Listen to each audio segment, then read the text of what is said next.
Repertório legitimado, repertório pertinente, repertório produtivo. Você sabe direitinho o que é isso e como eles podem te ajudar a alcançar a nota 1000 na redação do Enem? Não. Então, vem comigo que hoje eu vou te explicar direitinho.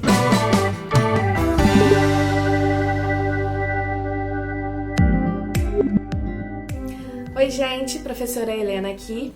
A gente vai conversar hoje na nossa aula de oficina textual sobre o repertório na redação do Enem.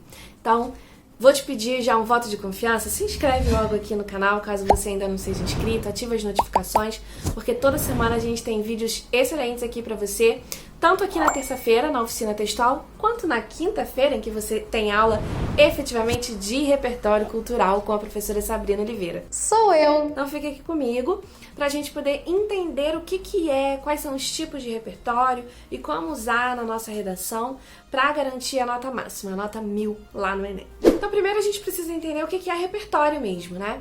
Repertório é todo o conjunto de fatos, conceitos, exemplos, conhecimentos, enfim, que tem a ver com um determinado tema, com um determinado assunto, né? Repertório, então, é o conjunto de informações sobre um determinado assunto, tá? Na redação do Enem, na competência 2, eles vão avaliar o nosso repertório. E aí, essa avaliação passa por um checklist. A gente tem que responder ali a algumas perguntinhas para ver se a gente merece a nota máxima na competência 2, que avalia o repertório, né? A primeira coisa é, o repertório ele não pode ser cópia dos textos de apoio da prova, dos textos motivadores. Você não pode pegar vários trechos da prova e colocar inteiros ali dentro da sua redação. Cada trecho que você colocar assim vai ser descontado, vai ser como texto inválido, é como se aquela parte ali não existisse no seu texto. Então, o seu texto vai ficar cheio de buracos, né, por conta disso. A segunda coisa importante é, beleza, você não vai copiar, mas o que você vai fazer? Você vai usar as mesmas informações, vai usar as ideias que estão no texto de apoio dentro da sua prova. Você pode fazer isso? Pode, o Enem não te proíbe de fazer isso não. O que o Enem não gosta é que você faça apenas isso, que você coloque só informações que estão nos textos de apoio, nos textos da coletânea. Por isso, quando você está fazendo a redação ali, eu recomendo que antes você faça um planejamento textual. Se você não sabe fazer um planejamento textual, tem um vídeo aqui para você assistir, então recomendo que você vá lá e depois volte aqui para continuar, tá? Nesse planejamento você vai ver ali como que você faz para respeitar ali as etapas do seu processo criativo, beleza? E te ajudar a pensar em repertórios que não estejam no texto de apoio. Mas, como eu estava dizendo, isso não significa que você não possa usar essas informações do texto de apoio. Você pode. Você não pode é apenas usá-las. Se você só usar informações dos textos motivadores, a sua nota na competência 2 não passa de 120. Você fica ali, no máximo, com a nota 120 nesse critério. A pergunta que eles vão fazer então em seguida é, beleza, o candidato usou informações que não estão nos textos de apoio. Ele trouxe um repertório ali externo aos textos motivadores. Muito bom, bacana, é isso aí que a gente quer. A gente quer que ele traga o conhecimento de mundo construído ao longo da formação dele. Ótimo. O que eles vão verificar agora? Se você trouxe esse repertório de forma legitimada. Legitimar o repertório significa apoiar o repertório em alguma área do conhecimento. Essa área do conhecimento pode ser citar uma ciência, por exemplo, citar a filosofia, citar a sociologia, citar a história. Pode ser citar um estudioso, né, de acordo com o sociólogo fulano de tal, de acordo com o filósofo fulano de tal. Então, isso traz legitimação. Pode ser também, caso você traga um dado, citar ali a fonte de pesquisa. Então, por exemplo, quando você cita o IBGE, segundo o IBGE ou segundo o jornal tal, tudo isso traz legitimidade, ok? Então, o repertório legitimado é esse que você fez referência a alguma área ali do conhecimento.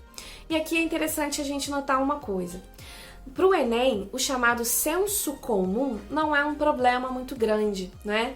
O conceito ali de senso comum para a prova do Enem não é aquela ideia do clichê, da coisa negativa, não. O senso comum é quando a gente apoia um repertório na percepção da realidade. Então, caso você traga ali um exemplo, um comportamento, uma atitude, enfim, alguma coisa que seja absurdamente comum na sociedade e você mostra essa percepção como forma de comprovar, para o Enem isso tá valendo também, tá? Você não precisa obrigatoriamente ter um jornal que comprove aquele comportamento, né? Caso seja realmente uma coisa muito comum, e aí você tem que avaliar aí dentro do tema, para cada tema vai ser possível ou não, aí isso pode ser legitimado, pode ser validado também. Mas, se o seu repertório for apenas legitimado, não tiver as outras duas características que a gente vai ver agora, ele também fica na nota 120, ele também não passa daí. Para o seu texto ter uma nota 160, é preciso adicionar aí uma característica nesse repertório. Ele precisa ser pertinente. O repertório pertinente é aquele que você consegue associar ao tema. E aí aqui um detalhe bem importante. Associar ao tema não significa que o repertório já precisava ser daquele tema antes, tá? Você pode construir essa associação dentro da sua redação, dentro do seu texto. Então isso é possível. Então, algumas citações, alguns usos da Constituição, por exemplo, eles podem sim ser encaixados em vários temas diferentes, desde que você consiga fazer essa associação. Então não adianta você decorar uma estrutura pronta com uma citação ali no meio, se você não souber como relacionar ali na mão, na caneta, você tem que escrever, né? É a relação ali entre esse repertório com o tema específico que está sendo cobrado ali de você.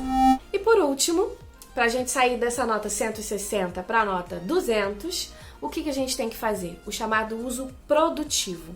O uso produtivo do repertório se dá quando você pega esse repertório e, além de associar com o tema, você associa com o seu argumento. Repara, é mais do que com o tema.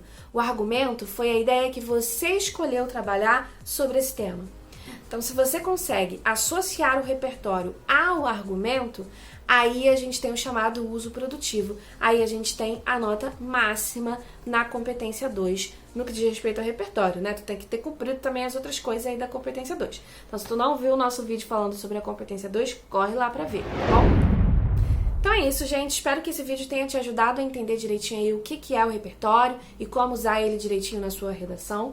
E se você quiser ter a sua redação corrigida por mim ou pela professora Sabrina, pra gente conferir se tá direitinho o mesmo repertório aí no seu texto, entre em contato com a gente pelo link que tá aqui na descrição, tá? A gente vai ter o maior prazer aí de olhar o seu texto, quem sabe fazer uma consultoria também individualizada aí com você, tá bom? Então dá uma olhada lá no link e veja lá os nossos planos, tá bem? Então é isso, um beijo, a gente se vê semana que vem. Preciso escorrer nos dentes. Esse ano você vai fazer aquele vídeo no final do ano que você junta as coisas e faz melhores momentos? E como é que faz assim a distância? Não vai ter, né? Tô viajando aqui. Vamos lá. Não, já tá gravando. Eu ia clicar pra gravar.